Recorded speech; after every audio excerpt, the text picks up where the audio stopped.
This episode of Southeast Iowa Today, I am day tripping with this guy right here, Bob Dewitt.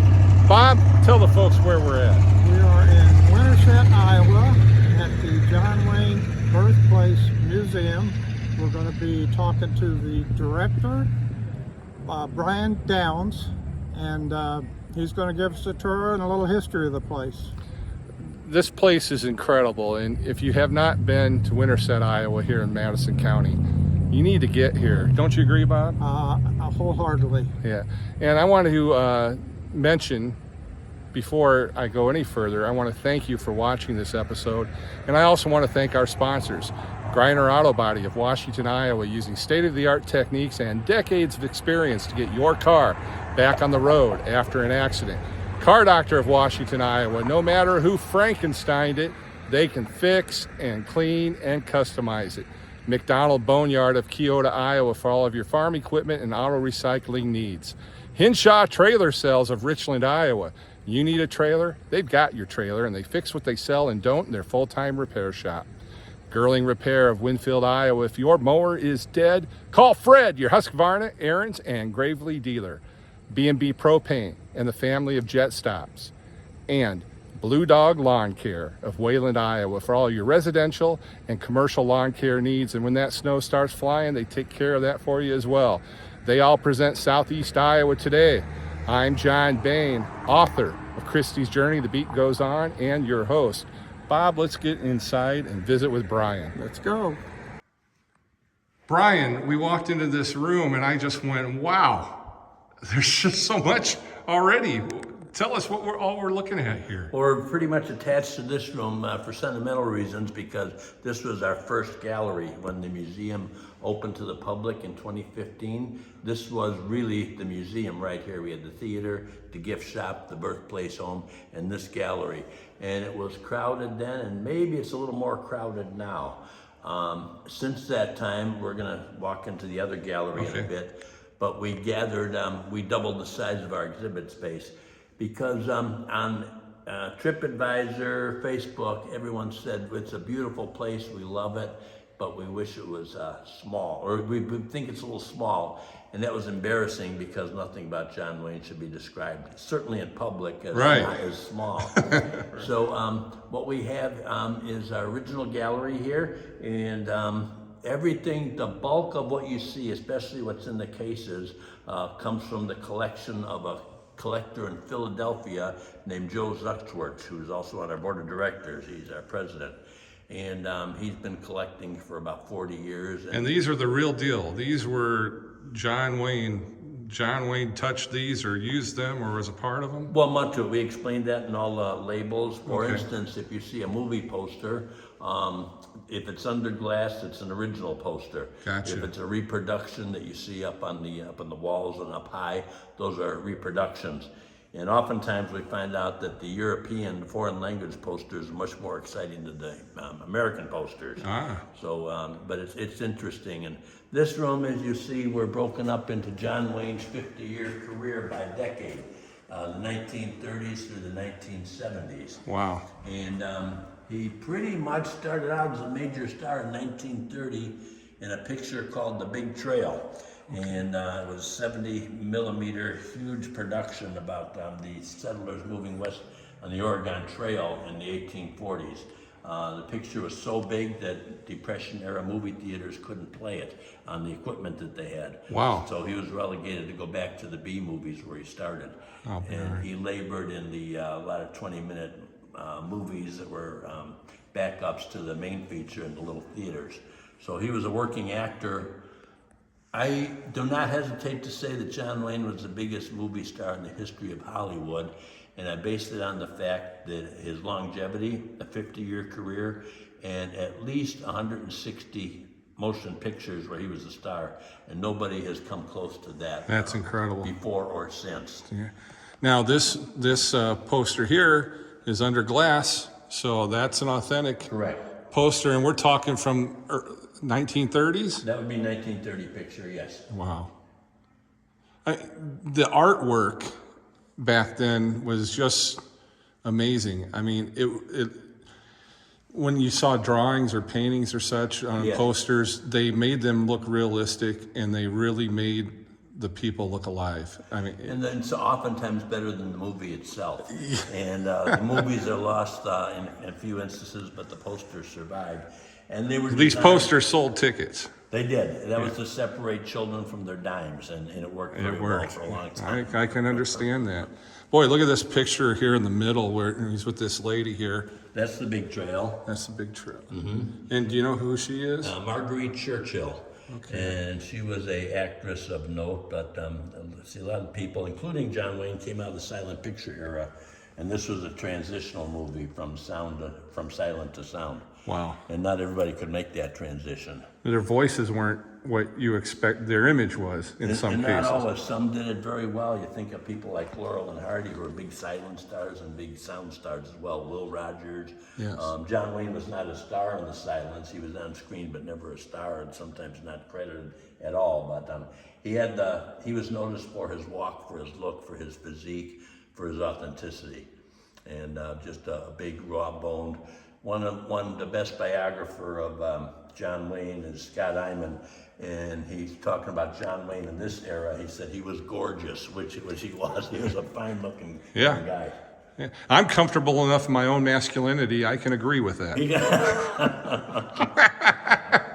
Well, let's go look at something else. So some of the items you see here, you see a lot of movie. Some people will say costumes. I like to use the word wardrobe. That's the Hollywood term. Yeah, definitely. Movie wardrobe, and you can see they have different degrees of wear on them. I kind of like an item that has a little bit of wear. If there's a button missing or a shirt cuff or something, it just gives it a little more authenticity. Kind of humanizes it. Absolutely. And they had to have more than one for a picture in case something happened to it, if it was injured or torn. Sure. And they had stuntman clothes, so they had, in the motion pictures, they had multiples of everything, And- especially action movies. So this particular shirt, was that That's worn? from the Searchers. It's from the Searchers, Yes. okay. Uh-huh. Okay, And that's the famous bib front. The bib got lost over the years. okay. And I say the items come from so many different sources, but I think it's fair to say what's in the cases and under glass is 90% the Joe Zuckwurz collection. Wow. And we've had, we walk museums, we study museums and see them go in different directions and how to display it. Do you put everything behind glass, or do you let people have an intimate feeling now? John Wayne fans are very respectful. Nobody bothers these clothes. Nobody's bothered any of the artifacts. Monument Valley is a scene in the Arizona-Utah desert that was used in so many motion pictures, and it's where John Wayne became a star in the movie Stagecoach, and she wore a yellow ribbon, the Searchers. John Ford went back there probably 10 times to film. Wow. Now I've got to come walk over here and look at Yes. this. Wow. Just zoom in on that. Now, is that considered like a wax It figure? is, yes, yes. It's pretty amazing. Yeah, that's a very realistic face. Yeah. So that's pretty much life size, would you say? Pretty much. Pretty yeah. close? Yeah, pretty close. Wow. But in the collection, you'll see a lot of movie posters, artworks, sculpture. I think sculpture gives any museum a little more elegance that they would have otherwise. Yes. Some of these used to be under glass, and we looked at other museums and we saw, no, I think you respect your visitors more by not putting glass between them.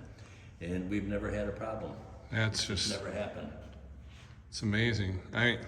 Iconic is the word that keeps coming to my mind. Yes, yes. Yeah. And John Wayne fans are a cut above. They're just respectful. These are very interesting. John Wayne's very last movie, very last scene of his last movie, he was in a saloon in advance of a gunfight, and these panels decorated the saloon. So when you come here, you are actually standing literally where John Wayne filmed the last scene of his last movie in a 50-year career. Wow. That's incredible. Let's say more movie wardrobe. We have commemorative guns. Now we have no guns in here at this point that actually belong to John Wayne, but the commemoratives are important. Yeah. And that's part of the story as well. It sure is. Of course, he was he played in war picture. When I say war movies, meaning World War II era. And that era, that period was a big part of his career. So that's represented here. Yes. He received a Congressional Gold Medal in 1979, very close to the time of his passing, and that was his. It was issued in honor of a grateful nation, is the way I believe it was phrased. And the original was gold, and they're available to the public, and for anybody could buy them at one point. Nice. Now this is an original hand-signed Andy Warhol print. Wow. It's from a series called Cowboys and Indians, and we had a friend of the museum was in an art gallery in Miami, and he saw this there. He said, "I'd like to buy that and like to send it up to our friends in Winterset, Iowa." Well, thank you. So hand-signed, and so at that time, they're worth much more now, but at that time it sold for $95,000. Wow. The donor wrote a check for $75. He said, "Here's my offer." So here it is. I'll be darned. took it. That's, I'm going to zoom in on the signature of Mr. Warhol here, too. Wow. It's kind of, from what I remember of what Andy Warhol was like and stuff, it's he was a way out there kind of guy, completely different personality than John Wayne, but Yes, yeah. but you think about the famous people that he produced art of. Yes. John Wayne, Elvis, Marilyn Monroe, those jump out at me right away. Well, then you look at this, it's just a photograph, and I'm guessing, I don't know, I'm guessing it was projected and then he colored it. Yeah. That's just a movie still. So Wow. John Wayne didn't sit still for the movie. That is awesome. Right here in Winterset, Iowa, folks. Yes. Well, I'm going to wrap up this segment here, and then we're going to have you, Brian, show us around. We'll go to our next gallery. All right. I hope you're enjoying this podcast episode half as much as I am bringing it to you, because if you are, you're really liking it. And if so, you should give it a like, follow, and subscribe. It's free. Brian, this is amazing. Well, this was when John Wayne fans thought our place wasn't big enough. This was our answer to them. And people often ask me what's my favorite piece in the entire museum. And that would be this horse cart that you see behind you. On the monitor, you'll see scenes from the John Wayne film classic, The Quiet Man, co-starring Maureen O'Hara. Maureen O'Hara was here for 4 days in 2013. Wow. And she wanted to support us and lend her name and her fame to our efforts. And there was no building here at the time. But I visited her at her home in Idaho soon after that, and this horse cart was in her garage. And this is the actual cart that was used throughout the Quiet Man movie, which of course was filmed in Ireland. Wow. And How did she end up with that? well, that's the big question. And in the museum business, there's a word called provenance. Yes. And so the history, someone told me that, well, Maureen, if it's in her collection, that's all we need. I said, not necessarily. So the movie came out in Blu-ray where you could freeze frame it, and it's an absolute identical match. And these were used in Ireland up until the 1970s and 150 years before that. Wow. And what year do you recall The Quiet Man was? 1952. 1952. So, It was set in the 1920s. and I'm guessing it has just been in that same shape since 1952, or has It's it been? not been restored. Not It restored. was faded. The wood was faded on it, so a local man who's also on the board took it a winter project just to restore the luster with Okay. wood oil and all, just to make it shiny again because it was faded. But this cart was John Wayne and Maureen O'Hara wrote on it separately and together throughout the movie from beginning to end. So That it's is really a quite treasure. Yeah, it's quite a treasure. Wow. And like you said, you definitely answered the call on making this big enough. Absolutely, we had to. Yeah. I don't know when it's going to be enlarged again, but I think, in my opinion, we should just change up exhibits and all, make it fresh for people. It's just when we were walking outside, and you and Bob and I told you that the museum itself, the structure, looks John Wayne. It's a little southwest, has a little bit of a Mission look, has a little bit of an Alamo look. We also asked our architect to look at other buildings in the downtown here, like our courthouse, pick up on that color, pick up on the stone house, which is our neighbor across Which the gives it an Iowa look yes, too. and a look of permanence. Yes. We want it to look permanent. And You've hit the nail on the head. It's incredible. Thank you. It just is amazing. we thank our architect for that. Yes, They have a little yeah. vision. Now over here is John Wayne's daughter, Aisa Wayne, who you met in the film earlier. She was, she had a lot of her dad's stuff in storage, including that overnight bag. And she had all these pieces, she didn't know what to do with them. And to us, the actor is John Wayne, the major star. To her, it's dad. And it's kind of Right. like, what am I going to do with all these things? Yeah. And so when we opened up, she found a perfect place for him. She did. So as you can see here, this is the bookcase that was in John Wayne's den. That's him with this bookcase. I'll be darned. And the TV stand at that time. And what's represented here, we did a search and found out there were at least 55 books about John Wayne, where he's the subject. His era, Western movies, some great biographies, some not so great biographies. What do you think of this biography? And the reason I ask is I have this one in my own personal library. By far the best. That's Scott Iman. Good. He's the fellow who said young John Wayne was gorgeous. It's hard for a man to say that. Yeah. And I'll tell you, I mean, I've read it once before. I started reading it again when I knew I was coming here. I wanted to have things fresh in my mind, and that's where I got reassurance from what I recalled. Well, So his book is storytelling. It's anecdotal, Yes. and which Yeah. is nice and factual and well researched. so I got the right one You then. got the right one. And there's number half a dozen really enjoyable books about him, but that's our Bible. That's the one we refer to Okay. when we have to settle a question. He's the guy.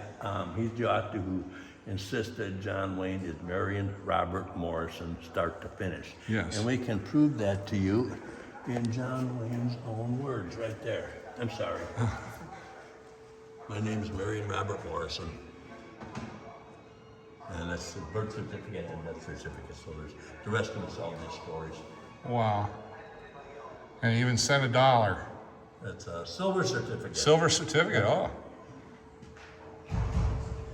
This That, is that probably the makes it worth about $2, right? John Wayne's date book, 1977, May 18. Wait a second. We got to zoom in on that because May 18th, 1977, there's a gentleman at 9:30 scheduled to be there named Brian Downs. And that, sir, that's you. That was fun. How does that make you feel? I didn't know that existed. I didn't know the book existed at all. And the collector said, I know where you were on May 18th, 1977. I said, good for you, I don't. And he did, and he pulled that out. I didn't know the book existed. That is incredible. And I think it's neat that he had just a daily planner like that, handwritten. And that's his writing. Yeah. And handwriting. Yeah. Now, Bob, you had a question. Yeah, where were you when he passed away? And did that It was June 1979. And you were, I was at the Chicago Tribune then. okay, I wondered if you were. And it was it was 2 years after we met, and I thought to myself that was really a great adventure, but now it's over. And little did I know what was going to happen later on. There was no designated John Wayne birthplace at that time. Yeah. The house was standing, but it was just trivia that John Wayne came from Winterset, Iowa. How did you take the news of his passing? I was brokenhearted, like all red-blooded American boys. I was in my 20s at the time, and it just kind of took the heart out of us. It's something that you probably didn't even think that it would ever come to mind. We didn't. His family didn't think so. The co-workers, nobody ever thought that would happen to him. Yeah. And he says in his last movie, he said, Doc, you said I'm strong as an ox, and Doc says even an ox dies. So, There you go. There you go. Wow. and John Wayne poured heart and soul into a picture called The Alamo, released in 1960. And he wanted to tell the story of American determination and the story of liberty and freedom. And he used the Alamo to do that. This is a scale model of not the Alamo in San Antonio, but the Alamo movie set, Okay. which it was built from a lot of photographs like that. Wow. And there's an actor named Barry Corbin who's a good friend of the Birthplace, and you've seen him in so many things, going Lonesome Dove, Northern Exposure, Yes. character actor. So he recorded all these for us, the voices. Portions of this diorama were purchased by Joe Zuxworth from David Mockniak's estate. David had commissioned the Alamo Chapel and main gate in 1995 from Robert B. Abram, a New York maritime artist. Joe immediately donated the diorama to the John Wayne Birthplace Museum in 2016. Originally displayed in David's home, the three sections of the diorama consisted of the Alamo Chapel and Palisade, the South Wall main gate and Jim Bowie's room, and Colonel Travis's headquarters, the hospital and cattle pen.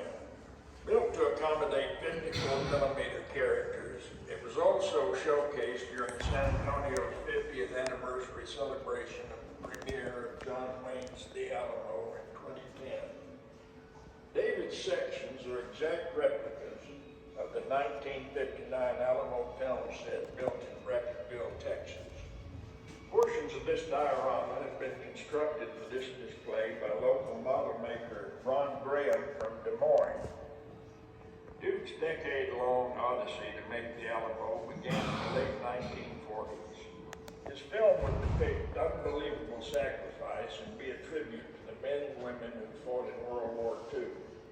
Extremely concerned about the threat of communism, Wayne needed a method to support and inspire those who were fighting for freedom.